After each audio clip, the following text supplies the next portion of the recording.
ਸੁਣ ਮੇਰੇ ਸਾਹਿਬਾ, ਡੁੱਬਦਾ ਪੱਥਰ ਲੀਜੈ, ਪ੍ਰਣਵਤ ਨਾਨਕ ਸੁਣ ਮੇਰੇ ਸਾਹਿਬਾ, ਡੁੱਬਦਾ ਪੱਥਰ ਲੀਜੈ।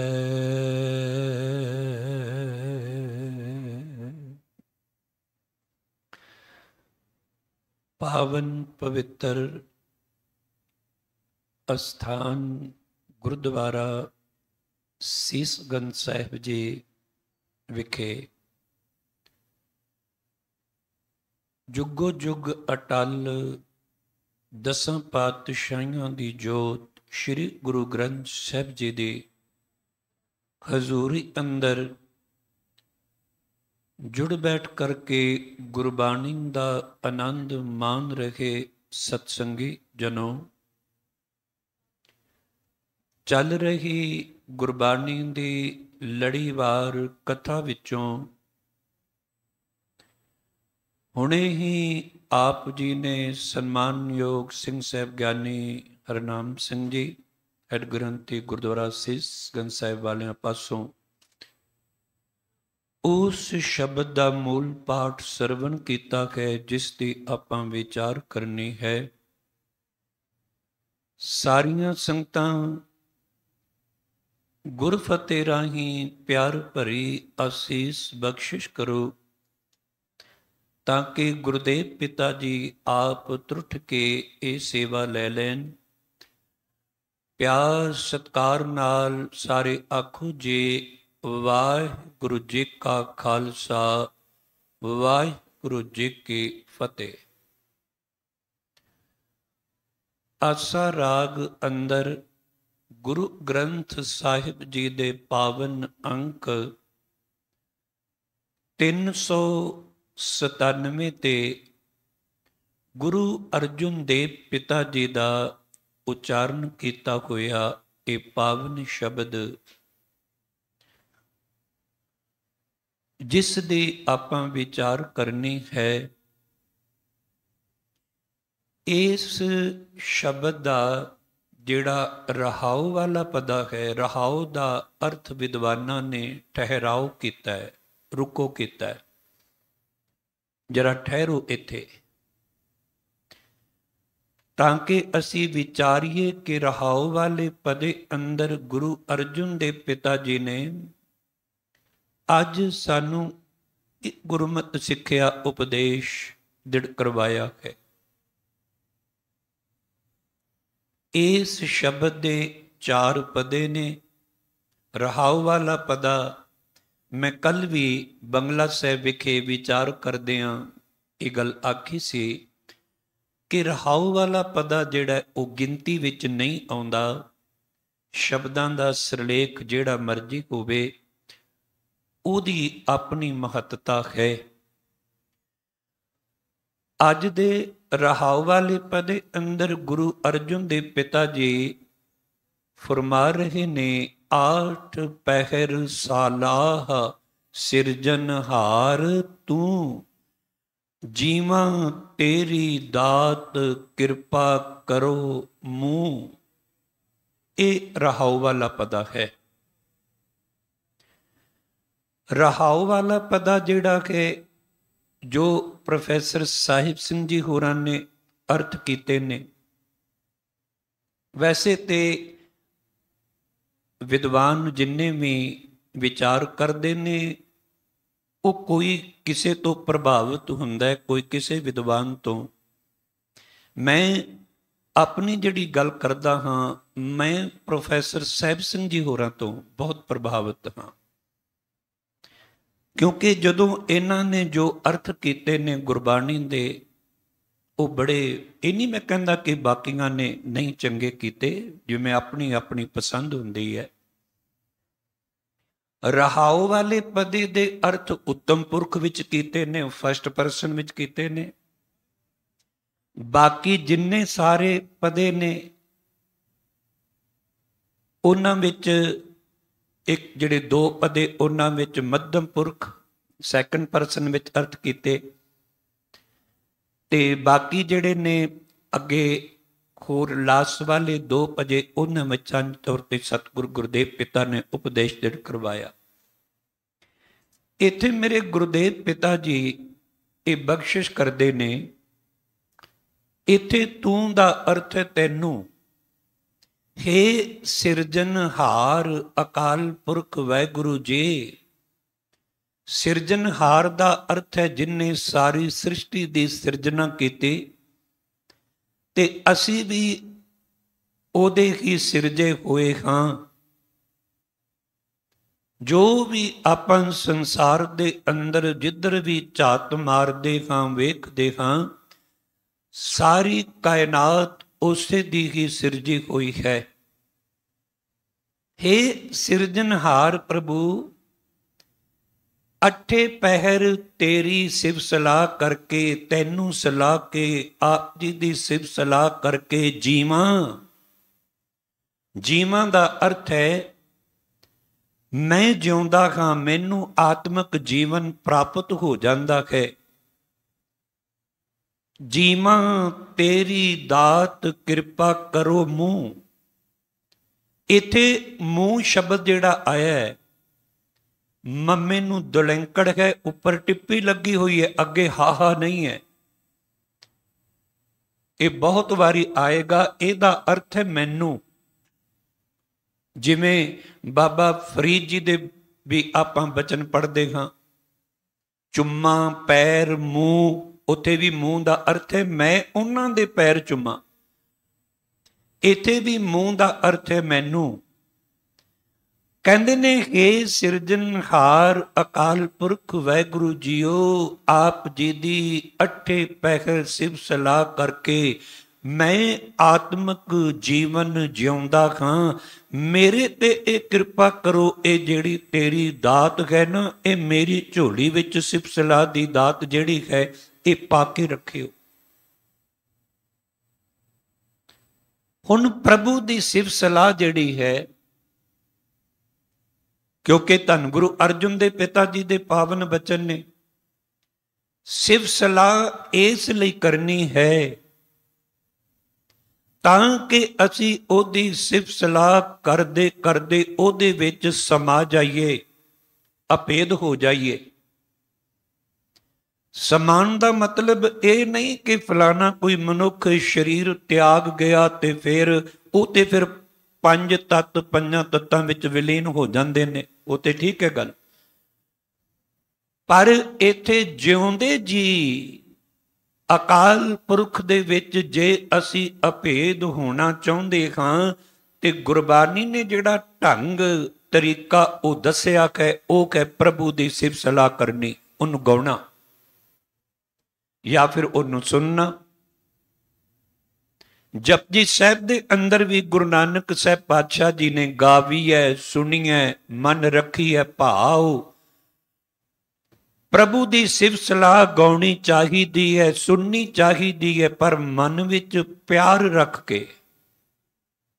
ਸਿਫਤ ਸਲਾਹ ਇਸ ਲਈ ਨਹੀਂ ਕਰਨੀ ਕਿ ਮੈਂ ਉਸ ਕਰਤੇ ਅਕਾਲ ਪੁਰਖ ਵਾਹਿਗੁਰੂ ਦਾ ਅੰਤ ਪਾਉਣਾ ਹੈ।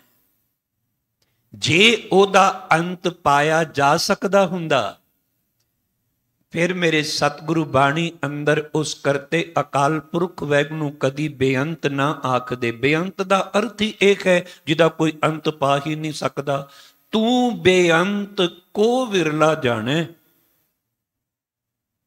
ਕੋਈ ਵਿਰਲਾ ਹੀ ਤੇਰੇ ਬਾਰੇ ਜਾਣ ਸਕਦਾ ਹੈ, ਤੇਰੇ ਵਿੱਚ ਅਭੇਦ ਹੋ ਸਕਦਾ ਹੈ। ਤੂੰ ਬੇਅੰਤ ਹੈ, ਤੇਰਾ ਕੋਈ ਅੰਤ ਨਹੀਂ ਪਾ ਸਕਦਾ। ਇਸੇ ਤਰ੍ਹਾਂ ਹੀ ਜਿਹੜੇ ਗੁਰਮੁਖ ਪਿਆਰੇ ਨੇ, ਜਿਹੜੇ ਪ੍ਰਭੂ ਦੇ ਪਿਆਰੇ ਭਗਤ ਨੇ, ਗੁਰਸਿੱਖ ਨੇ, ਜਿਹੜੇ ਗੁਰਮਤਿ ਦੇ ਮਾਰਗ ਦੇ ਪੰਥ ਹੀ ਬਣੇ ਹੋਏ ਨੇ, ਉਹ ਜਦੋਂ ਇਸ ਰਸਤੇ ਤੇ ਤੁਰਦੇ ਨੇ ਤਾਂ ਇਸ ਕਰਕੇ ਨਹੀਂ ਤੁਰਦੇ ਕਿ ਮੈਂ ਪ੍ਰਭੂ ਦਾ ਅੰਤ ਪਾਉਣਾ ਹੈ। ਗੁਰਮਤਿ ਦੇ ਵਿਆਖਿਆਕਾਰ ਭਾਈ ਸਾਹਿਬ ਭਾਈ ਗੁਰਦਾਸ ਜੀ ਦਾ ਇੱਕ ਕਵਿਤ ਹੈ, ਉਹਨਾਂ ਨੇ ਉੱਥੇ ਗੁਰਮੁਖਾਂ ਦੀ ਗੱਲ ਕੀਤੀ ਵੀ ਗੁਰਮੁਖ ਉਹਦੀ ਸਿਫਤ ਸਲਾਹ ਕਰਦੇ ਨੇ ਤੇ ਉਹ ਕਾਦੇ ਵਾਸਤੇ ਕਰਦੇ ਨੇ। ਆਪਣੇ ਆਪ ਨੂੰ ਉਹ ਬੂੰਦ ਸਮਝਦੇ ਨੇ ਤੇ ਅਕਾਲ ਪੁਰਖ ਵਾਹਿਗੁਰੂ ਨੂੰ ਸਾਗਰ ਸਮੁੰਦਰ ਸਮਝਦੇ ਨੇ। ਜਿੰਨਾ ਚਿਰ ਤੱਕ ਬੂੰਦ ਵੱਖਰੀ ਹੈ ਉਹਨਾਂ ਚਿਰ ਉਹਦੀ ਆਪਣੀ ਵੱਖਰੀ ਹੋਂਦ ਹੋ ਸਕਦੀ ਏ, ਉਹਦਾ ਨਾਮ ਬੂੰਦ ਹੋ ਸਕਦਾ ਹੈ। ਪਰ ਜਦੋਂ ਉਹੀ ਬੂੰਦ ਸਾਗਰ ਵਿੱਚ ਸਮਾ ਜਾਂਦੀ ਹੈ, ਨਾ ਤੇ ਉਹਦਾ ਅੰਤ ਪਾ ਸਕਦੀ ਹੈ, ਨਾ ਆ ਕੇ ਦੱਸ ਸਕਦੀ ਹੈ। ਪਰ ਇੱਕ ਗੱਲ ਜ਼ਰੂਰ ਹੈ ਕਿ ਉਹਦੇ ਵਿੱਚ ਪੈ ਕੇ ਉਹਦਾ ਰੂਪ ਹੋ ਜਾਂਦੀ ਹੈ, ਸਮੁੰਦਰ ਦਾ ਰੂਪ ਹੋ ਜਾਂਦੀ ਹੈ। ਵੈਸੇ ਤੇ ਆਪਾਂ ਜਪਜੀ ਸਾਹਿਬ ਵਿੱਚ ਵੀ ਪੜ੍ਹਦੇ ਹਾਂ, ਸਾਲਾਹੀ ਸਾਲਾਹ ਏਤੀ ਸੁਰਤ ਨਾ ਪਾਈਆ ਨਦੀਆਂ ਅਤੇ ਵਾਹ ਪਵੇਂ ਸਮੁੰਦ ਨਾ ਜਾਣੀਏ। ਨਦੀਆਂ ਅਤੇ ਨਾਲੇ ਜਿਹੜੇ ਨੇ ਸਮੁੰਦਰ ਵਿੱਚ ਪੈ ਜਾਂਦੇ ਨੇ ਤੇ ਉਹ ਸਮੁੰਦਰ ਦਾ ਰੂਪ ਹੋ ਜਾਂਦੇ ਨੇ। ਉਹ ਵੱਖਰੇ ਤਦ ਤੱਕ ਨੇ ਜਦ ਤੱਕ ਉਹ ਸਮੁੰਦਰ ਵਿੱਚ ਸਮਾਏ ਨਹੀਂ। ਉਹਨਾਂ ਦਾ ਵੱਖ, ਇਹਦਾ ਨਾਂ ਗੰਗਾ ਹੋ ਸਕਦਾ ਹੈ, ਇਸ ਨਦੀ ਦਾ ਨਾਂ ਜਮਨਾ ਹੋ ਸਕਦਾ ਹੈ, ਗੋਦਾਵਰੀ ਹੋ ਸਕਦਾ ਹੈ, ਕਾਵੇਰੀ ਹੋ ਸਕਦਾ ਹੈ, ਬੜੀਆਂ ਨਦੀਆਂ ਨੇ। ਪਰ ਜਿੱਥੇ ਜਾ ਕੇ ਸਮੁੰਦਰ ਵਿੱਚ ਸਮਾ ਜਾਂਦੀਆਂ ਨੇ ਉੱਥੇ ਇਹਨਾਂ ਦੇ ਨਾਂ ਨੂੰ ਕੋਈ ਨਹੀਂ ਰਹਿੰਦੇ, ਫਿਰ ਤੇ ਸਮੁੰਦਰ ਦਾ ਰੂਪ ਹੋ ਜਾਂਦੀਆਂ ਨੇ। ਇੱਥੇ ਵੀ ਸਤਿਗੁਰੂ ਹੀ ਕਹਿੰਦੇ ਨੇ, ਨਦੀਆਂ ਤੇ ਵਾਹ ਪਵੇਂ ਸਮੁੰਦ ਨਾ ਜਾਣੀਏ। ਇੱਕ ਥਾਂ ਤੇ ਭਗਤ ਕਬੀਰ ਜੀ ਨੇ ਭੈਰੋ ਰਾਗ ਅੰਦਰ ਆਪਣੇ ਇੱਕ ਸ਼ਬਦ ਵਿੱਚ ਐਗਜ਼ਾਮਪਲ ਦੇ ਕੇ ਸਮਝਾਇਆ। ਕਹਿੰਦੇ ਨੇ ਜਿਵੇਂ ਗੰਗਾ ਨਦੀ ਬੜੀ ਪਵਿੱਤਰ ਸਮਝੀ ਜਾਂਦੀ ਹੈ ਹੋਰ ਮਤਾਂ ਵਿੱਚ, ਗੁਰਮਤ ਅੰਦਰ ਵਿੱਚ ਤੇ ਐਸੀ ਗੱਲ ਨਹੀਂ ਹੈ ਵੀ ਇਹ ਨਦੀ ਬੜੀ ਪਵਿੱਤਰ ਹੈ ਤੇ ਆ ਅਪਵਿੱਤਰ ਹੈ, ਜਾਂ ਕੋਈ ਹੋਰ ਚੀਜ਼ ਬੜੀ ਚੰਗੀ ਹੈ ਤੇ ਦੂਜੀ ਮਾੜੀ ਹੈ। ਉੱਥੇ ਭਗਤ ਜੀ ਨੇ ਇੱਕ ਦ੍ਰਿਸ਼ਟਾਂਤ ਦਿੱਤਾ। ਕਹਿੰਦੇ ਨੇ ਜਿਵੇਂ ਗੰਗਾ ਦੇ ਵਿੱਚ ਵੀ ਕਈ ਹੋਰ ਛੋਟੇ ਛੋਟੇ ਨਾਲੇ ਆ ਕੇ ਕੋਈ ਨਦੀਆਂ ਪੈਂਦੀਆਂ ਹੋਣਗੀਆਂ, ਫਿਰ ਉਹ ਗੰਗਾ ਦਾ ਰੂਪ ਹੋ ਜਾਂਦੀਆਂ ਨੇ। ਗੰਗਾ ਕੇ ਸੰਗ ਸਲਤਾ ਬਿਗਰੀ ਸੋ ਸਲਿਤਾ ਗੰਗਾ ਹੋਏ ਨਿਬਰੀ। ਸਲਤਾ ਦਾ ਅਰਥ ਹੈ ਨਦੀ, ਸਰਤਾ ਵੈਸੇ ਰਾਰੇ ਰਾਰੇ ਤੇ ਭਗਤ ਜੀ ਨੇ ਲੱਲਾ ਸ਼ਬਦ ਵਰਤਿਆ ਵੀ ਉਹ ਸਰਤਾ, ਉਹ ਜਿਹੜੀ ਨਦੀ ਸੀ ਉਹ ਗੰਗਾ ਦਾ ਰੂਪ ਹੋ ਗਈ। ਇੱਥੇ ਭਗਤ ਜੀ ਨੇ ਆਪਣੇ ਜੋ ਰਹਾਉ ਵਾਲਾ ਪਦ ਹੈ ਉਹ ਸ਼ਬਦ ਆ, ਬਿਗੜਿਓ ਕਬੀਰਾ ਰਾਮ ਦੁਹਾਈ ਸਾਚ ਭਇਓ ਅਨ ਕਤੈ ਨ ਜਾਈ। ਰਾਮ ਦੀ ਦੁਹਾਈ ਮੇਰੇ ਅੰਦਰ ਮਚ ਗਈ ਹੈ, ਹੁਣ ਤੇ ਬਸ ਰਾਮ ਰਾਮ ਹੀ ਹੈ, ਦੂਜੀ ਕੋਈ ਗੱਲ ਨਹੀਂ ਹੈ। ਤੇ ਕਹਿੰਦੇ ਨੇ ਕਬੀਰ, ਪਹਿਲਾ ਕਬੀਰ ਰਹੇ ਕੋਈ ਨਹੀਂ, ਵਿਗੜਨਾ ਦਾ ਅਰਥ ਹੈ ਬਦਲ ਜਾਣਾ। ਹੁਣ ਕਬੀਰ ਬਦਲ ਗਿਆ ਹੈ, ਹੁਣ ਸੱਚ ਜਾਣਿਓ, ਉਹਨੂੰ ਛੱਡ ਕੇ ਹੋਰ ਕਿਸੇ ਪਾਸੇ ਇਹ ਜਾਂਦਾ ਹੀ ਨਹੀਂ। ਸੋ ਮੈਂ ਬੇਨਤੀ ਕਰ ਰਿਹਾ ਸਾਂ, ਭਾਈ ਸਾਹਿਬ ਭਾਈ ਗੁਰਦਾਸ ਜੀ ਨੇ ਵੀ ਜਦੋਂ ਗੁਰਮੁਖਾਂ ਦੀ ਗੱਲ ਕੀਤੀ ਹੈ, ਭਾਈ ਸਾਹਿਬ ਨੇ ਕੁਝ ਜਿਹੜੀਆਂ ਉਦਾਹਰਨਾਂ ਦਿੱਤੀਆਂ ਨੇ। ਉਹ ਕਹਿੰਦੇ ਨੇ ਪ੍ਰਭੂ ਦਾ ਅੰਤ ਕਿਵੇਂ ਪਾਇਆ ਜਾ, ਜਿੰਨੀ ਮਰਜ਼ੀ ਕੋਈ ਸਿਫਤ ਸਲਾਹ ਕਰ ਲਵੇ। ਇੱਥੇ ਤੇ ਜਿਹੜੇ ਆਪਾਂ ਪੜ੍ਹਦੇ ਹਾਂ, ਜਦੋਂ ਇਹਨਾਂ ਦੇ ਗ੍ਰੰਥ ਪੜ੍ਹੀਏ, ਅਨਮਤ ਵਾਲਿਆਂ ਦੇ ਪੁਰਾਣ ਵੇਦ ਇਤਿਹਾਸ, ਉਹਨਾਂ ਵਿੱਚ ਵੀ ਅੱਜ ਜਿਨ੍ਹਾਂ ਦਾ ਜ਼ਿਕਰ ਆਉਂਦਾ ਹੈ, ਬ੍ਰਹਮਾ ਜਿੰਨੇ ਮੰਨਿਆ ਜਾਂਦਾ ਵੀ 4 ਵੇਦ ਰਚੇ, ਉਹ ਵੀ ਅੰਤ ਨਹੀਂ ਪਾ ਸਕਿਆ, ਉਹਦੇ ਪੁੱਤਰ ਵੀ ਅੰਤ ਨਹੀਂ ਪਾ ਸਕੇ। ਸਨਕ ਸਨੰਦ ਮਹੇਸ਼ ਸਮਾਨਾ, ਸ਼ੇਖ ਨਾਗ ਤੇਰੋ ਅੰਤ ਨ ਜਾਨਾ। ਉੱਥੇ ਵੀ ਸੰਤ ਸੰਗਤ ਰਾਮ ਹਿਰਦੈ ਬਸਾਈ, ਭਗਤ ਜੀ ਨੇ ਇਹੀ ਉੱਥੇ ਜ਼ਿਕਰ ਕੀਤਾ।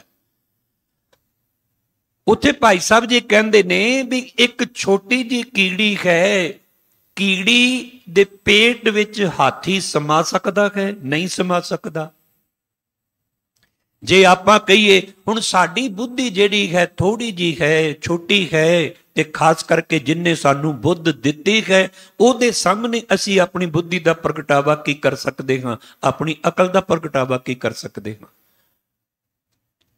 ਚੀਟੀ ਕੇ ਉਦਰ ਬਿਖੈ ਹਸਤੀ ਸਮਾਏ ਕੈਸੇ, ਅਤੁਲ ਅਪਾਰ ਭਾਰ ਭ੍ਰਿੰਗੀ ਨਾ ਉਠਾਵਈ। ਭ੍ਰਿੰਗੀ ਕਹਿੰਦੇ ਨੇ ਭਵਰੇ ਨੂੰ, ਕਹਿੰਦੇ ਨੇ ਭਵਰਾ ਕਿਸੇ ਫੁੱਲ ਤੇ ਬੈਠ ਕੇ ਸੁਗੰਧੀ ਤੇ ਲੈ ਸਕਦਾ ਏ, ਜੇ ਆਖੇ ਮੈਂ ਫੁੱਲ ਤੋੜ ਕੇ ਨਾਲ ਚੁੱਕ ਕੇ ਲੈ ਜਾਵਾਂ ਨਹੀਂ ਲਿਜਾ ਸਕੇਗਾ। ਉੱਥੇ ਬਹਿ ਕੇ ਮਕਰੰਦ ਚੂਸ ਸਕਦਾ, ਰਸ ਲੈ ਸਕਦਾ ਹੈ, ਪਰ ਉਹਨੂੰ ਨਾਲ ਨਹੀਂ ਜਾ ਸਕਦਾ। ਫਿਰ ਅੱਗੇ ਕੁਝ ਉਦਾਹਰਨਾਂ ਦਿੱਤੀਆਂ। ਮੱਛਰ ਕੈ ਡੰਗ ਨਾ ਮਰਤ ਹੈ ਬਾਸ਼ਕ ਨਾਗ। ਇੱਕ ਛੋਟਾ ਜਿਹਾ ਮੱਛਰ ਜੇ ਕਿਸੇ ਸੱਪ ਨੂੰ ਆਖੇ ਮੈਂ ਕੱਟ ਦੇਵਾਂ ਤੇ ਉਹਦੀ ਮੌਤ ਹੋ ਜਾਏ, ਬਿਲਕੁਲ ਨਹੀਂ ਐਸਾ ਹੋ ਸਕਦਾ ਹੈ। ਮਕਰੀ ਨਾ ਚੀਤੈ ਜੀਤੈ ਸਰ ਨਾ ਪੁਜਾਵਈ। ਕਹਿੰਦੇ ਨੇ ਮਕੜੀ ਦੇ ਜਾਲੇ ਦੇ ਵਿੱਚ ਛੋਟੇ ਮੋਟੇ ਕੀੜੇ ਮਕੌੜੇ ਤੇ ਫਸ ਸਕਦੇ ਨੇ। ਮੱਕੜ ਜਾਲ ਜਿਹਨੂੰ ਆਪਾਂ ਕਹਿ ਦਿੰਦੇ ਹਾਂ, ਮਕੜੀ ਦਾ ਜਾਲਾ, ਪਰ ਉਹਦੇ ਵਿੱਚ ਇਹ ਥੋੜਾ ਕੋਈ ਵੱਡਾ ਕੋਈ ਜਾਨਵਰ ਆ ਕੇ ਉਹਦੇ ਵਿੱਚ ਫਸ ਸਕਦਾ ਹੈ? ਬਿਲਕੁਲ ਨਹੀਂ। ਤੇ ਫਿਰ ਭਾਈ ਸਾਹਿਬ ਜੀ ਨੇ ਅੱਗੇ ਉਦਾਹਰਨ ਜਿਹੜੀ ਦਿੱਤੀ, ਤਮਚਰ ਉਡਤ ਨਾ ਪਹੁੰਚੈ ਆਕਾਸ਼ ਬਾਸ। ਤਮ ਮੈਨੇ ਹਨੇਰਾ ਤੇ ਚਰ ਮੈਨੇ ਚੱਲਣਾ ਜਾਂ ਉੱਡਣਾ। ਹਨੇਰੇ ਵਿੱਚ ਉੱਡਣ ਵਾਲਾ ਪੰਛੀ ਕਿਹੜਾ? ਚਮਗਿੱਦੜ। ਚਮਗਿੱਦੜ ਜਦੋਂ ਉਡਾਰੀਆਂ ਮਾਰਦਾ, ਜਿੰਨੀ ਮਰਜ਼ੀ ਉੱਚੀ ਉਡਾਰੀ ਮਾਰ ਲਵੇ ਨਾ, ਉਹ ਆਕਾਸ਼ ਵਿੱਚ ਆਪਣਾ ਕੋਈ ਟਿਕਾਣਾ ਥੋੜਾ ਬਣਾ ਸਕਦਾ, ਅੰਤ ਥੋੜਾ ਪਾ ਸਕਦਾ ਹੈ। ਮੂਸਾ ਤੋ ਨਾ ਤੈਰਤ ਸਮੁੰਦਰ ਪਾਰ ਪਾਵਈ। ਤੇ ਚੂਹਾ ਜਿਹੜਾ ਹੈ, ਜੇ ਕੋਈ ਚੂਹੇ ਨੂੰ ਕਹੇ ਵੀ ਤੂੰ ਇਸ ਸਮੁੰਦਰ ਵਿੱਚ ਤੈਨੂੰ ਮੈਂ ਉਤਾਰਦਾ, ਤੇ ਆ ਕੇ ਮੈਨੂੰ ਦੱਸੀ ਵੀ ਸਮੁੰਦਰ ਦੀ ਲੰਬਾਈ ਕਿੰਨੀ ਕੁ ਹੈ, ਚੌੜਾਈ ਕਿੰਨੀ ਕੁ ਹੈ, ਗਹਿਰਾਈ ਕਿੰਨੀ ਕੁ ਹੈ, ਉਹ ਆ ਕੇ ਦੱਸ ਨਹੀਂ ਸਕਦਾ। ਤੇ ਲਾਸਟ ਵਿੱਚ ਜਾ ਕੇ ਭਾਈ ਸਾਹਿਬ ਕਹਿੰਦੇ ਨੇ, ਤੈਸੇ ਪ੍ਰੀਏ ਪ੍ਰੇਮ ਨੇਮ ਅਗਮ ਅਗਾਧ ਬੋਧ, ਗੁਰਮੁਖ ਸਾਗਰ ਜਿਉ ਬੂੰਦ ਹੋਏ ਸਮਾਵਈ। ਇੱਥੇ ਤੇ ਪਿਆਰ ਦੀਆਂ ਗੱਲਾਂ ਨੇ, ਅੰਤ ਥੋੜਾ ਪਾਇਆ ਜਾ ਸਕਦਾ ਹੈ ਉਹਦਾ। ਜਪਜੀ ਸਾਹਿਬ ਪੜ੍ਹਦੇ ਹਾਂ, ਅੰਤ ਨ ਸਿਫਤੀ ਕਹਿਣ ਨਾ ਅੰਤ। ਸੋ ਮੈਂ ਬੇਨਤੀ ਕਰ ਰਿਹਾ, ਸਿਫਤ ਸਲਾਹ ਇਸ ਲਈ ਕਰਨੀ ਹੈ, ਇਸ ਲਈ ਉਹਦੇ ਦਰ ਤੋਂ ਇਹ ਦਾਤ ਮੰਗਣੀ ਹੈ, ਸੱਚੇ ਪਾਤਸ਼ਾਹ ਤੇਰੀ ਸਿਫਤ ਸਲਾਹ ਕਰਦਾ ਕਰਦਾ ਮੈਂ ਤੇਰਾ ਰੂਪ ਬਣ ਜਾਵਾਂ, ਤੇਰੇ ਵਿੱਚ ਲੀਨ ਹੋ ਜਾਵਾਂ। ਲੀਨ ਹੋਣ ਦਾ ਮਤਲਬ ਇਹ ਹੈ ਤੇਰੀ ਰਜ਼ਾ ਵਿੱਚ ਆਪਣਾ ਜੀਵਨ ਬਤੀਤ ਕਰਾਂ। ਤੇ ਇਹੀ ਸਤਿਗੁਰੂ ਨੇ ਇੱਥੇ ਕਿਰਪਾ ਕੀਤੀ ਹੈ। ਆਠ ਪਹਿਰ ਸਾਲਾਹ ਸਿਰਜਨਹਾਰ ਤੂੰ, ਜੀਵਾਂ ਤੇਰੀ ਦਾਤ ਕਿਰਪਾ ਕਰੋ, ਮੂੰਹ ਮੇਰੇ ਤੇ ਕਿਰਪਾ ਕਰੋ। ਵਿਸਰ ਨਾਹੀ ਦਾਤਾਰ ਆਪਣਾ ਨਾਮ ਦੇਹ, ਗੁਣ ਗਾਵਾਂ ਦਿਨ ਰਾਤ ਨਾਨਕ ਚਾਓ ਇਹ। ਤੇ ਇੱਕ ਥਾਂ ਤੇ ਮੇਰੇ ਸਤਿਗੁਰੂ ਨੇ ਹੋਰ ਬਖਸ਼ਿਸ਼ ਕੀਤੀ, ਅਕਾਲ ਪੁਰਖ ਵਾਹਿਗੁਰੂ, ਜੇ ਤੁਸੀਂ ਮੇਰੇ ਤੇ ਤਰੁੱਠੇ ਹੋ, ਜੇ ਤੁਸੀਂ ਮੈਨੂੰ ਇੱਕ ਕਹੋ ਕਿ ਦੱਸ ਕੀ ਮੰਗਣਾ ਚਾਹੁੰਦੇ ਹੋ, ਤੇ ਮੈਂ ਇਹੀ ਮੰਗ ਤੁਹਾਡੇ ਦਰ ਤੇ ਰੱਖਾਂਗਾ। ਜੇ ਤੂੰ ਤੁਠਾ ਕਿਰਪਾ ਨਿਧਾਨ ਨਾ ਦੂਜਾ ਵੇਖਾਲ, ਇਹਾ ਪਾਈ ਮੂੰਹ ਦਾਤੜੀ ਨਿਤ ਹਿਰਦੈ ਰੱਖਾਂ ਸੰਭਾਲ। ਜੇ ਮੇਰੇ ਤੇ ਤੂੰ ਕਿਰਪਾ ਕੀਤੀ ਹੈ ਨਾ, ਤੇ ਤੇਰੇ ਬਰਾਬਰ ਦਾ ਹੋਰ ਕੋਈ ਮੈਨੂੰ ਦੂਜਾ ਸੰਸਾਰ ਵਿੱਚ ਦਿਸੇ ਹੀ ਨਾ। ਗੁਰੂ ਕੇ ਪਿਆਰ ਵਾਲਿਓ, ਸਿੱਖ ਨੂੰ ਵੀ ਅਕਾਲ ਪੁਰਖ ਤੇ ਦਸਾਂ ਪਾਤਸ਼ਾਹੀਆਂ ਦੀ ਜੋਤ ਜੁਗੋ ਜੁਗ ਅਟਲ ਸ਼੍ਰੀ ਗੁਰੂ ਗ੍ਰੰਥ ਸਾਹਿਬ ਜੀ ਦੇ ਬਰਾਬਰ ਦਾ ਹੋਰ ਕੋਈ ਦਿਸਣਾ ਨਹੀਂ ਚਾਹੀਦਾ। ਇਹ ਨਹੀਂ ਵੀ ਜਿਹੜੇ ਪਾਸੇ ਚਲਾ ਗਿਆ ਉੱਥੇ ਹੀ ਸੀਸ ਝੁਕਾ ਦਿੱਤਾ। ਇਹ ਨਹੀਂ, ਅਸੀਂ ਸਤਿਗੁਰੂ ਗੁਰਦੇਵ ਪਿਤਾ ਜੀ ਦੇ ਦਰ ਤੇ ਆ ਕੇ ਇਹੀ ਤੇ ਦਾਤ ਮੰਗਣੀ ਹੈ। ਕਿਰਪਾ ਨਿਧ ਬਸੋ ਹਿਰਦੈ ਖਰ ਨੀਤ, ਤੈਸੀ ਬੁੱਧ ਕਰੋ ਪਰਗਾਸਾ ਲਾਗੇ ਪ੍ਰਭ ਸੰਗ ਪ੍ਰੀਤ। ਤੁਮ ਕਰੋ ਦਇਆ ਮੇਰੇ ਸਾਈਂ, ਐਸੀ ਮਤ ਦੀਜੈ ਮੇਰੇ ਠਾਕੁਰ, ਸਦਾ ਸਦਾ ਤੁਧ ਧਿਆਈ। ਉਹ ਜਿਹੜੀ ਮਤ ਹੈ ਉਹਨੂੰ ਸਦਾ ਧਿਆਉਣ ਵਾਲੀ, ਜਿਹੜੀ ਉਹਦੀ ਸਿਫਤ ਸਲਾਹ ਦੀ ਦਾਤ ਹੈ ਨਾ, ਉਹ ਇੱਥੇ ਆ ਕੇ ਮਿਲਣੀ ਹੈ ਸਤਿਗੁਰੂ ਗੁਰਦੇਵ ਪਿਤਾ ਜੀ ਦੇ ਦਰ ਤੇ। ਕਿਸੇ ਦੇ ਧਾਰੀ ਦੇ ਕੋਲ ਜਾ ਕੇ ਆਪਾਂ ਐਵੇਂ ਨਾ ਤਰਲੇ ਮਿੰਨਤਾਂ ਕਰਦੇ ਰਿਹਾ ਕਰੀਏ। ਜੇ ਮੰਗਣਾ ਤੇ ਕੇਵਲ ਗੁਰੂ ਗ੍ਰੰਥ ਸਾਹਿਬ ਪਾਤਸ਼ਾਹ ਜੀ ਦੇ ਇੱਥੇ ਦਰ ਤੇ ਆ ਕੇ ਆਪ ਅਰਦਾਸ ਕਰੋ ਜਾਂ ਕਰਵਾਓ।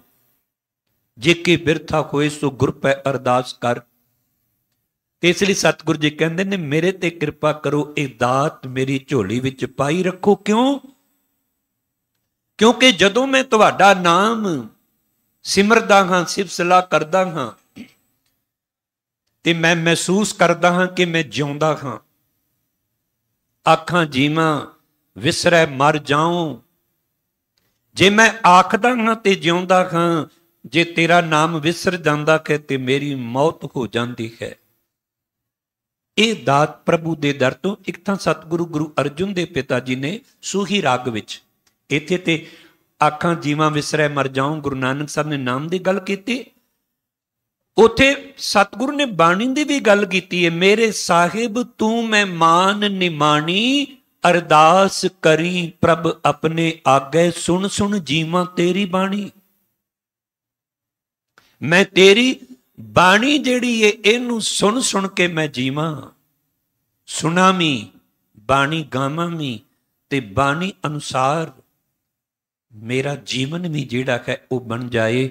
ਤੇ ਸਤਿਗੁਰੂ ਗੁਰਦੇਵ ਪਿਤਾ ਜੀ ਨੇ ਸ਼ਬਦ ਦੇ ਹੁਣ ਪਹਿਲੇ ਪਦੇ ਅੰਦਰ ਕਹਿੰਦੇ ਨੇ ਮੈਂ ਤੇ ਇਹ ਦਾਤ ਮੰਗਦਾ ਹਾਂ, ਤੇ ਮੈਂ ਜੇ ਆਖਦਾ ਹਾਂ ਤੇ ਮੈਂ ਜਿਉਂਦਾ ਹਾਂ, ਤੇ ਮੈਂ ਸਦਾ ਲਈ ਜੇ ਜਿਉਂਦਾ ਰਹਿਣਾ ਚਾਹੁੰਦਾ ਹਾਂ, ਤੇ ਉਹਦੇ ਕੋਲੋਂ ਮੈਂ ਇਹ ਦਾਤ ਫਿਰ ਹੱਥ ਜੋੜ ਕੇ ਝੋਲੀ ਅੱਡ ਕੇ ਮੰਗਾਂਗਾ ਹੀ ਨਾ। ਇਸ ਕਰਕੇ ਹੇ ਭਾਈ ਮੈਂ ਤੈਨੂੰ ਵੀ ਇਹ ਸਮਝਾਉਣਾ ਚਾਹੁੰਦਾ ਹਾਂ।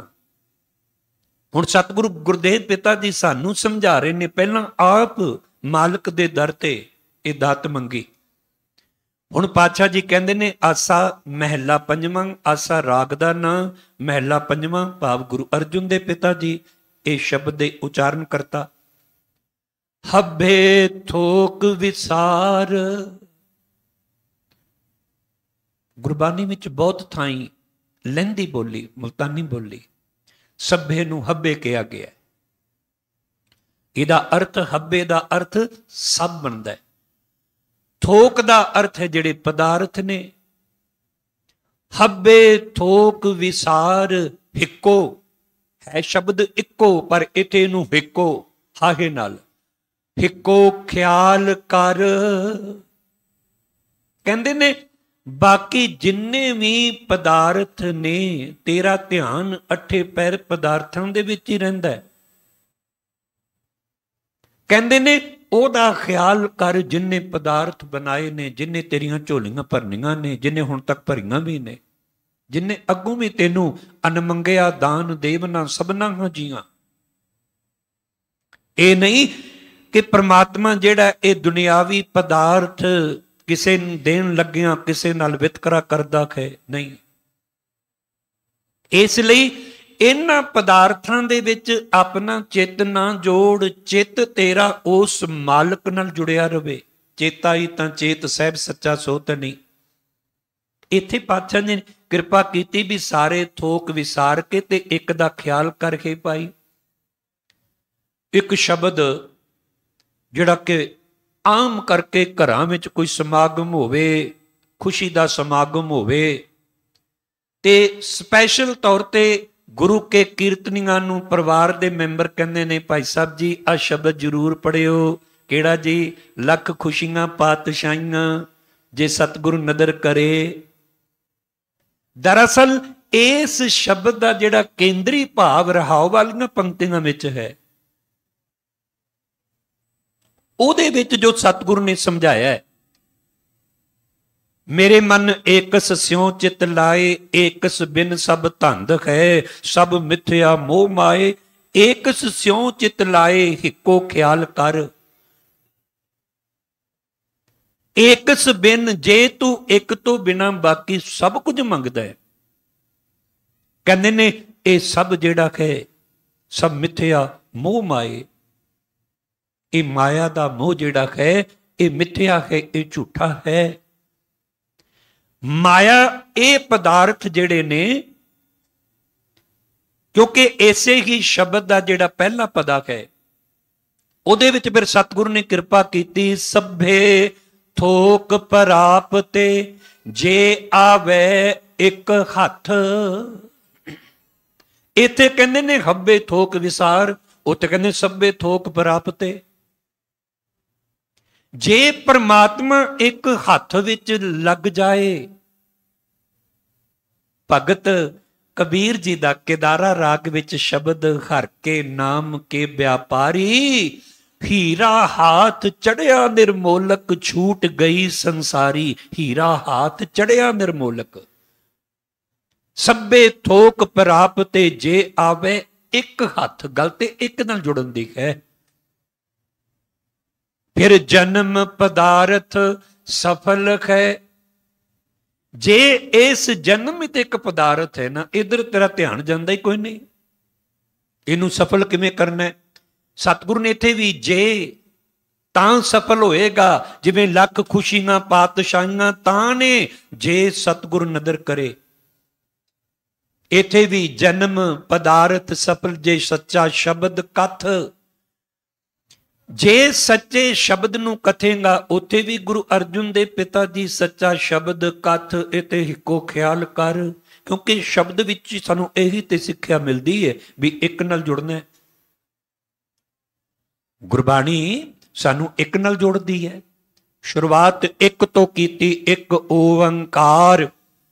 ਤੇ ਰਾਗ ਮਾਲਾ ਤੋਂ ਪਹਿਲਾਂ ਜਿਹੜੇ ਤੁਸੀਂ ਲਾਸਟ ਪੰਕਤੀਆਂ ਪੜ੍ਹਦੇ ਹੋ ਗੁਰੂ ਅਰਜੁਨ ਦੇ ਪਿਤਾ ਜੀ ਦੀਆਂ, ਨਾਨਕ ਨਾਮ ਮਿਲੇ ਤਾਂ ਜੀਵਾਂ ਤਨ ਮਨ ਥੀਵੈ ਘਰਿਆ, ਉੱਥੇ ਵੀ ਇੱਕ ਦੀ ਗੱਲ ਕੀਤੀ ਹੈ।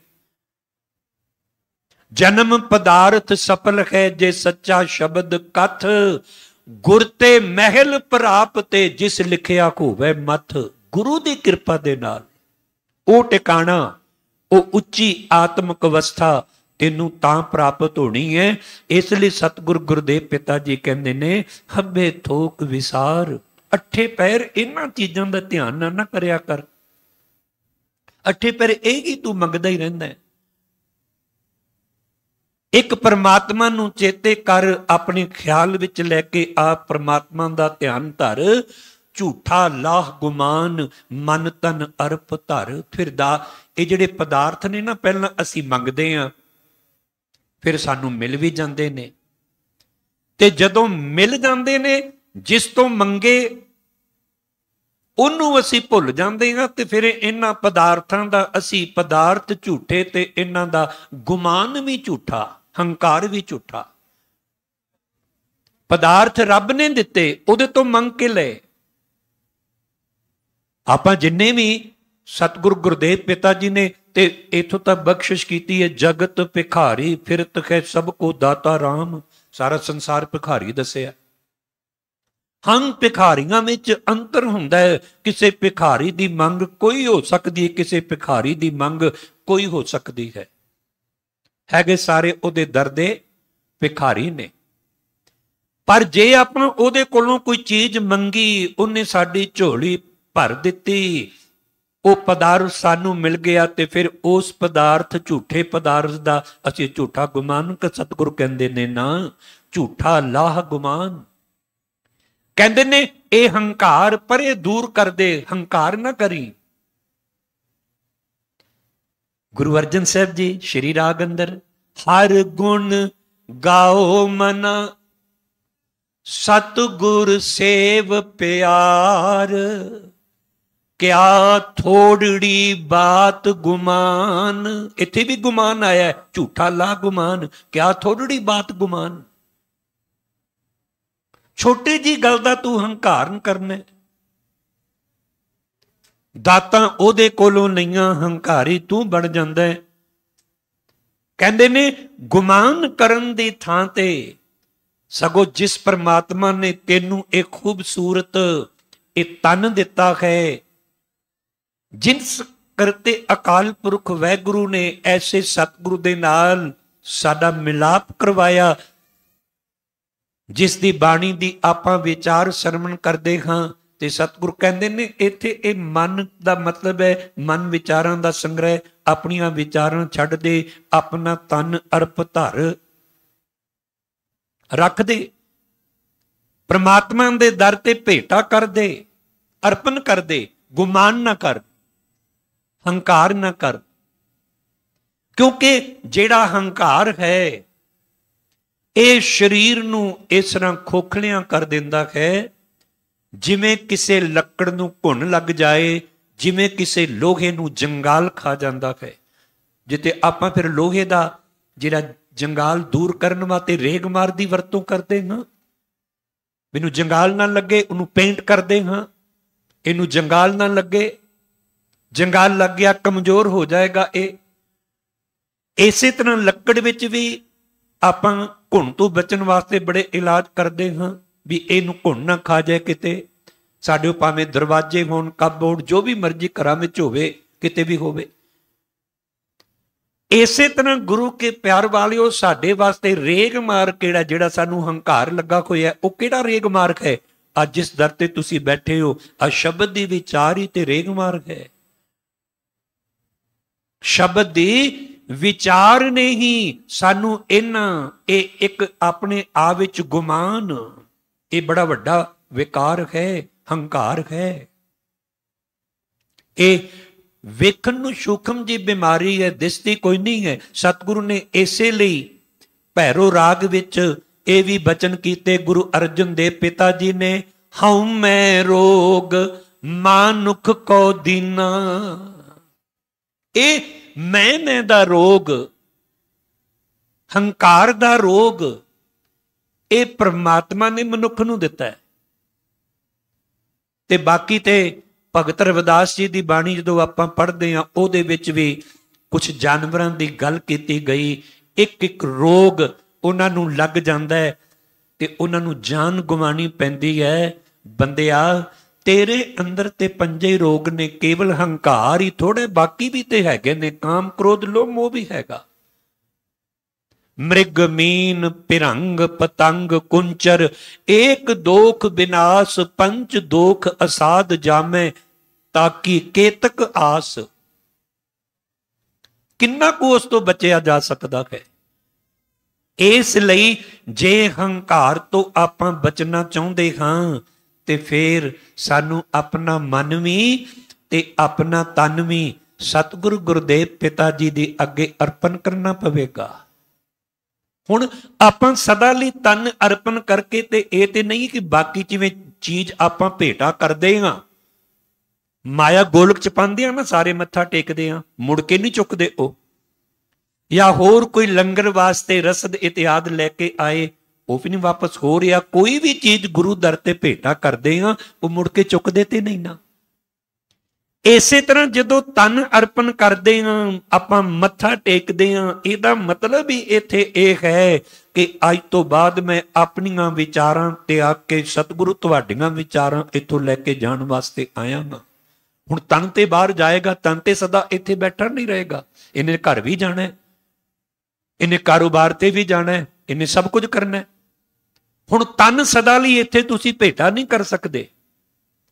ਇੱਥੇ ਤਨ ਦਾ ਮਤਲਬ ਇਹ ਹੀ ਹੈ, ਤਨ ਅਰਪਣ ਕਰਨ ਦਾ ਮਤਲਬ ਇਹ ਹੈ, ਤਨ ਵਿੱਚ ਜਿੰਨੇ ਵੀ ਤੁਹਾਡੇ ਕਰਮ ਇੰਦਰੇ ਨੇ, ਗਿਆਨ ਇੰਦਰੇ ਨੇ, ਅੱਖਾਂ ਨੂੰ ਵੇਖਣ ਦੀ ਜਾਚ ਆ ਜਾਵੇ, ਕੰਨਾਂ ਨੂੰ ਸੁਣਨ ਦੀ ਜਾਚ ਆ ਜਾਵੇ, ਪੈਰਾਂ ਨੂੰ ਤੁਰਨ ਦੀ ਜਾਚ ਆ ਜਾਵੇ, ਹੱਥਾਂ ਨੂੰ ਕੰਮ ਕਰਨ ਦੀ ਜਾਚ ਆ ਜਾਵੇ, ਜਿਹਵਾ ਨੂੰ ਬੋਲਣ ਦੀ ਜਾਚ ਆ ਜਾਵੇ। ਮਤਲਬ ਇਹ ਹੈ, ਅਰਪਣ ਕਰਨ ਦਾ ਮਤਲਬ ਇਹ ਹੈ। ਜਿਨ੍ਹਾਂ ਨੇ ਅਰਪਣ ਕੀਤਾ, ਸੱਚਮੁੱਚ ਹੀ ਉਹਨਾਂ ਨੇ ਆਪਣੇ ਸਾਰੇ ਕਰਮ ਇੰਦਰੇ, ਭਾਵੇਂ ਗਿਆਨ ਇੰਦਰੇ ਨੇ, ਉਹਨਾਂ ਨੇ ਇਹਨਾਂ ਨੂੰ ਸ਼ਿੰਗਾਰ ਲਿਆ। ਉਹਨਾਂ ਨੇ ਆਪਣੀ ਇਸ ਬਾਡੀ ਨੂੰ, ਆਪਣੇ ਇਸ ਸਰੀਰ ਨੂੰ, ਇਸ ਲਈ ਭੁੱਲ ਕੇ ਵੀ ਕਦੀ ਵੀ ਹੰਕਾਰ ਨਹੀਂ ਕਰਨਾ ਚਾਹੀਦਾ।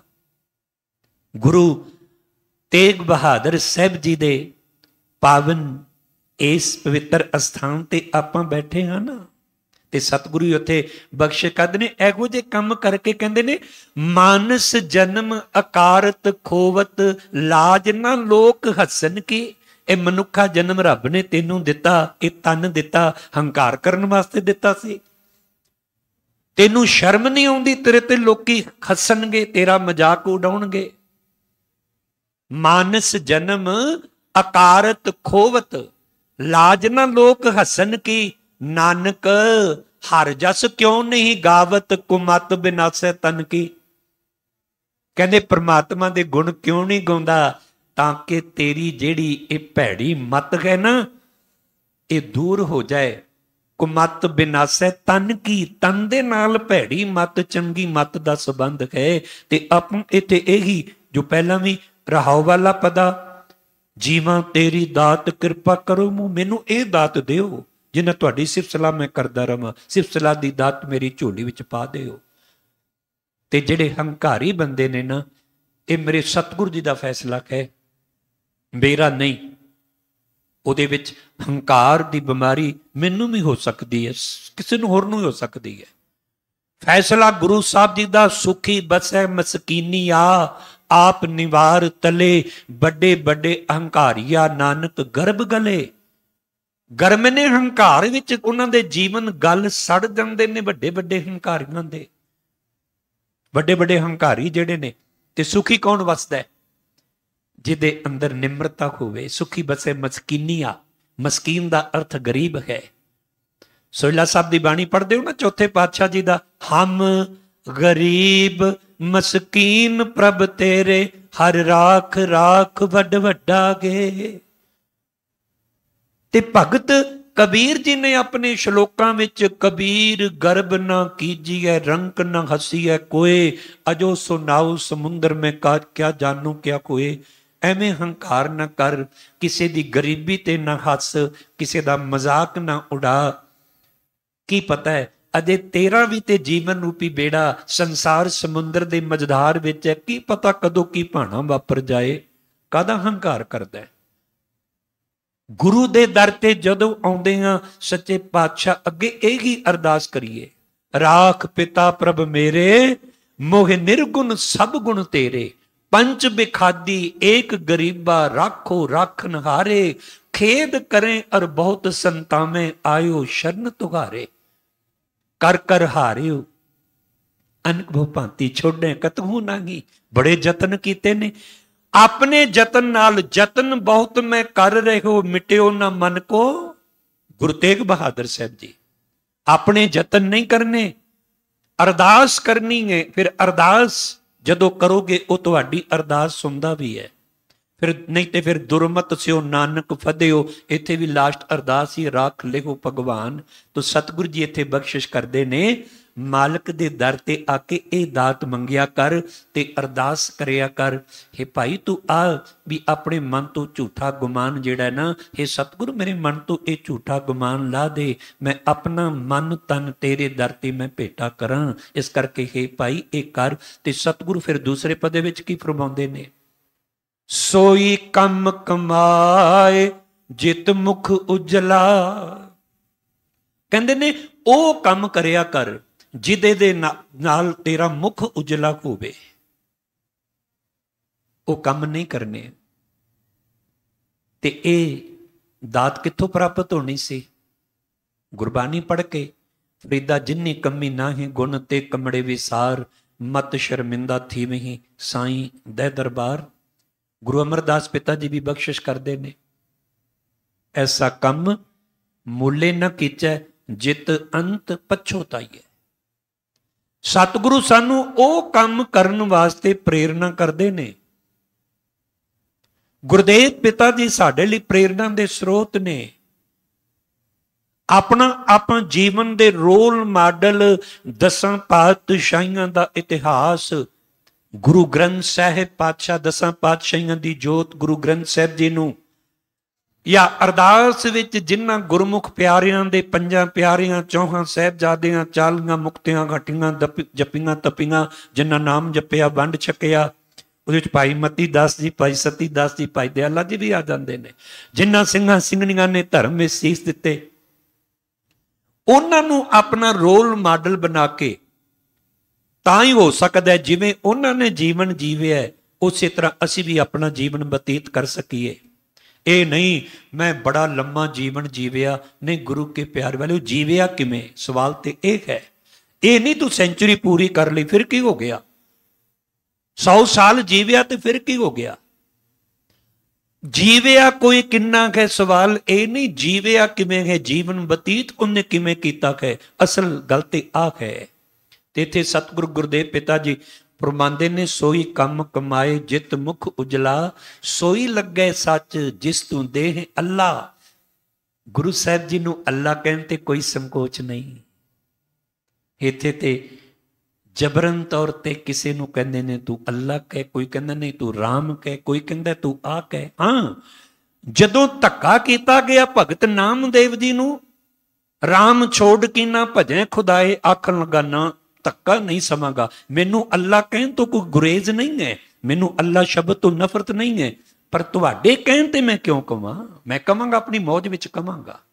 ਮਾਂ ਨੇ ਕਿਹਾ ਸੀ ਤੂੰ ਕਹਿ ਦੇ, ਤੇ ਉੱਥੇ ਕਹਿ ਦਿਆ ਤਾਂ ਸੀ, ਨਾ ਹੋ ਤੇਰਾ ਪੁੰਗੜਾ ਨਾ ਤੂੰ ਮੇਰੀ ਮਾਏ।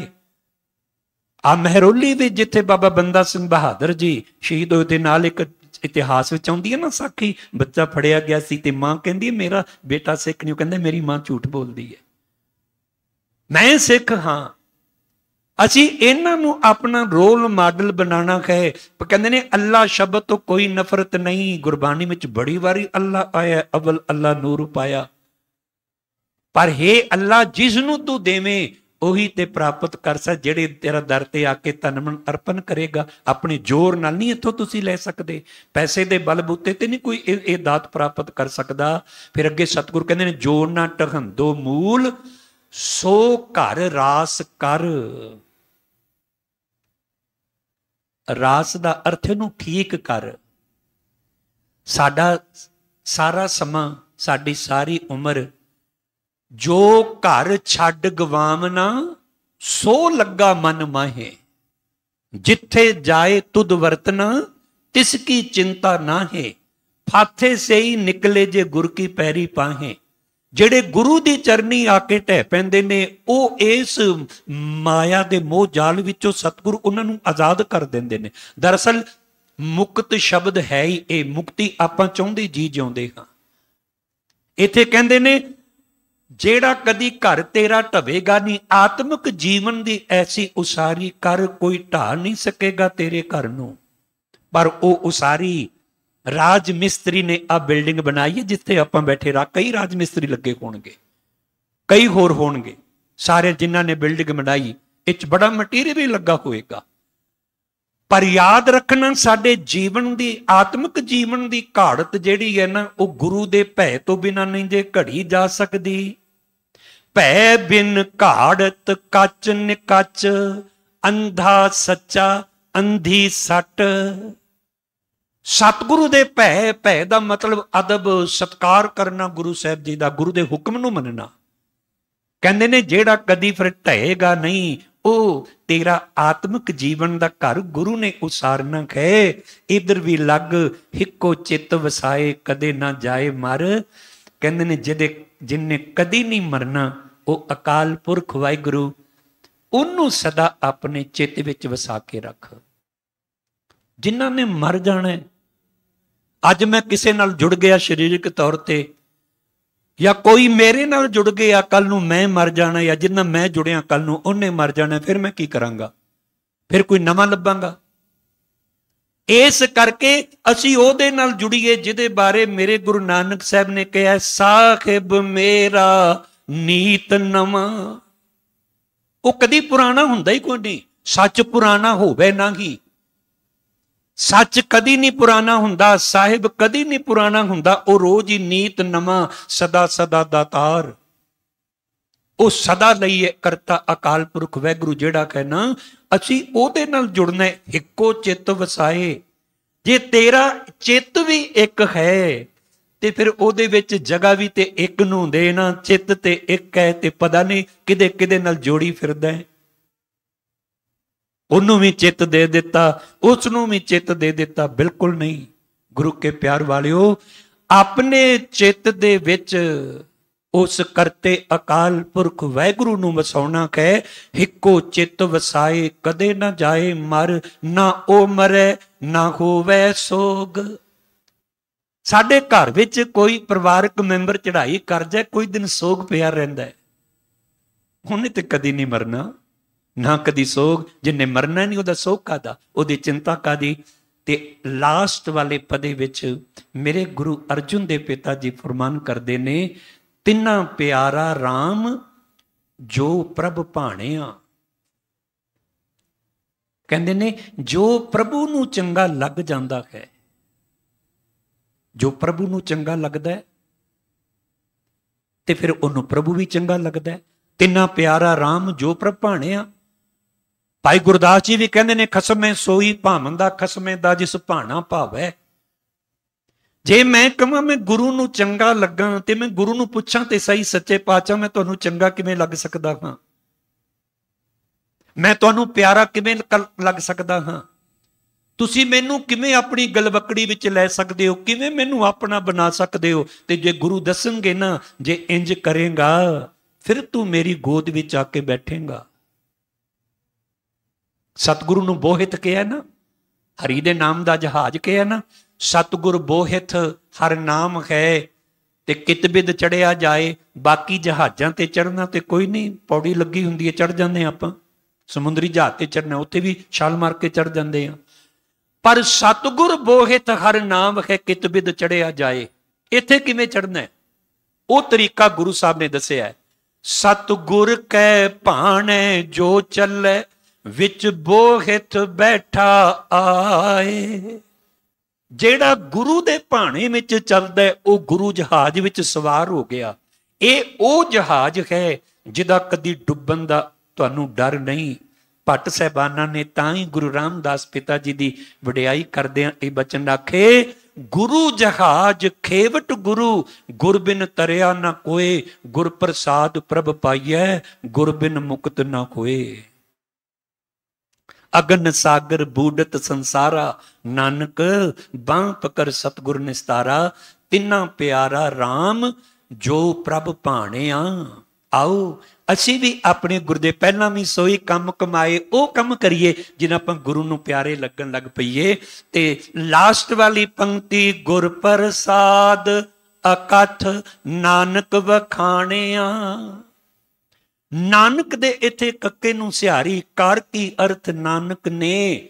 ਇੱਕ ਪਾਸੇ ਕਹਿੰਦੇ ਨੇ ਅਕਥ, ਅਕਥ ਦਾ ਅਰਥ ਹੀ ਇਹ ਹੈ ਜਿਸ ਦੇ ਬਾਰੇ ਪੂਰਨ ਤੌਰ ਤੇ ਕੁਝ ਵਿਆਖਿਆ ਨਾ ਕੀਤੀ ਜਾ ਸਕੇ। ਕਿਹਾ ਤੇ ਜਾ ਸਕਦਾ ਹੈ। ਗੁਰੂ ਅਮਰਦਾਸ ਜੀ ਨੇ ਤਾਂ ਕਿ ਆਵੋ ਸੰਤ ਪਿਆਰਿਓ ਅਕਥ ਕੀ ਕਰੇ ਕਹਾਣੀ, ਕਰੇ ਕਹਾਣੀ ਅਕਥ ਕੇਰੀ ਕਿਤ ਦੁਆਰੇ ਪਾਈਐ। ਉੱਥੇ ਵੀ ਬਚਨ ਕੀਤੇ, ਤਨ ਮਨ ਧਨ ਸਭ ਸੌਂਪ ਗੁਰ ਕੋ ਹੁਕਮ ਮੰਨਿਆ ਪਾਈਐ। ਹੁਕਮ ਮੰਨਿਓ ਗੁਰੂ ਕੇਰਾ, ਗਾਵੋ ਸੱਚੀ ਬਾਣੀ ਕਹਿ ਨਾਨਕ ਸੁਨੋ ਸੰਤੋ ਕਥਿਓ ਅਕਥ ਕਹਾਣੀ। ਅਕਥ ਕਹਾਣੀ ਗੁਰੂ ਦੀ ਕਿਰਪਾ ਦੁਆਰਾ ਨਾਨਕ ਨੇ, ਭਾਵ ਗੁਰੂ ਅਰਜਨ ਸਾਹਿਬ ਜੀ ਆਪਣੀ ਗੱਲ ਕਰਦੇ ਨੇ, ਉਸ ਪਰਮਾਤਮਾ ਦੀ ਜੇ ਵਡਿਆਈ ਕੀਤੀ ਹੈ ਤੇ ਅਕਾਲ ਪੁਰਖ ਦੀ ਰਹਿਮਤ ਤੇ ਉਹਦੀ ਬਖਸ਼ਿਸ਼ ਸਦਕਾ ਕੀਤੀ ਹੈ। ਸੋ ਗੁਰੂ ਕੇ ਪਿਆਰ ਵਾਲਿਓ, ਸ਼ਬਦ ਦੇ ਕੇਂਦਰੀ ਭਾਵ ਨੂੰ ਨਹੀਂ ਭੁੱਲਣਾ। ਉਹੀ 8 ਪਹਿਰ ਸਾਲਾ ਸਿਰਜਨਹਾਰ ਤੂੰ, ਜੀਵਾਂ ਤੇਰੀ ਦਾਤ ਕਿਰਪਾ ਕਰੋ ਮੂੰਹ। ਤੈਨੂੰ ਮੈਂ ਹੈ ਸਿਰਜਨਹਾਰ 8 ਪੈਰ ਸਿਫਤਸਲਾ ਕਰਕੇ ਮੈਂ ਆਤਮਿਕ ਜੀਵਨ ਪ੍ਰਾਪਤ ਕਰਦਾ ਹਾਂ। ਇਹ ਦਾਤ ਮੇਰੀ ਝੋਲੀ ਵਿੱਚ ਪਾ ਕੇ ਰੱਖੀ, ਮੈਂ ਕਦੀ ਵੀ ਤੈਨੂੰ ਨਾ ਭੁੱਲਾਂ। ਸਤਿਗੁਰ ਦੇ ਦਰ ਤੇ ਆ ਕੇ ਆਪਾਂ ਇਹ ਜੋਦੜੀਆਂ ਕਰੀਏ। ਤੁਮ ਕਰੋ ਦਇਆ ਮੇਰੇ ਸਾਈਂ, ਐਸੀ ਮਤ ਦੀਜੈ ਮੇਰੇ ਠਾਕੁਰ, ਸਦਾ ਸਦਾ ਤੁਧ ਧਿਆਈ। ਕੋਟਾਨ ਕੋਟ ਧੰਨਵਾਦ ਦਸਾਂ ਪਾਤਸ਼ਾਹੀਆਂ ਦੀ ਜੋਤ ਜੁਗੋ ਜੁਗ ਅਟਲ ਸ੍ਰੀ ਗੁਰੂ ਗ੍ਰੰਥ ਸਾਹਿਬ ਜੀ ਦਾ, ਜਿਨ੍ਹਾਂ ਨੇ ਆਪਣੀ ਗੋਦ ਵਿੱਚ ਬਿਠਾ ਕੇ ਪਾਵਨ ਪਵਿੱਤਰ ਬਾਣੀ ਦੀ ਵਿਚਾਰ ਦੀ ਸੇਵਾ ਲਈ ਹੈ। ਵਿਚਾਰ ਕਰਦੇ ਹਾਂ, ਇੱਕ ਨਹੀਂ ਅਨੇਕਾਂ ਭੁੱਲਾਂ ਹੋ ਜਾਂਦੀਆਂ ਹਨ। ਮੇਰੀਆਂ ਭੁੱਲਾਂ ਜਾਣ ਕੇ ਖਿਮਾ ਕਰ ਦੇਣੀਆਂ। ਗੁਰਮਤਿ ਅਨੁਸਾਰ ਕਹੇ ਬਚਨ ਗੁਰੂ ਕਿਰਪਾ ਕਰੇ ਸਾਡੇ ਸਾਰਿਆਂ ਦੇ ਹਿਰਦੇ ਵਿੱਚ ਵਸ ਜਾਣ। ਇਹ ਲੋਕ ਸੁਖੀਏ ਪਰਲੋਕ ਸੁਹੇਲੇ, ਨਾਨਕ ਹਰ ਪ੍ਰਭ ਆਪੇ ਮੇਲੇ। ਜਿੱਥੇ ਸਤਿਗੁਰ ਜੀ ਦਾ ਧੰਨਵਾਦ, ਉੱਥੇ ਦੇ ਇੱਥੋਂ ਦੇ ਸਮੁੱਚੇ ਸਮੂਹ ਸਟਾਫ ਅਤੇ ਪ੍ਰਬੰਧਕ ਜੋ ਨੇ, ਉਹਨਾਂ ਸਾਰਿਆਂ ਦਾ ਧੰਨਵਾਦ।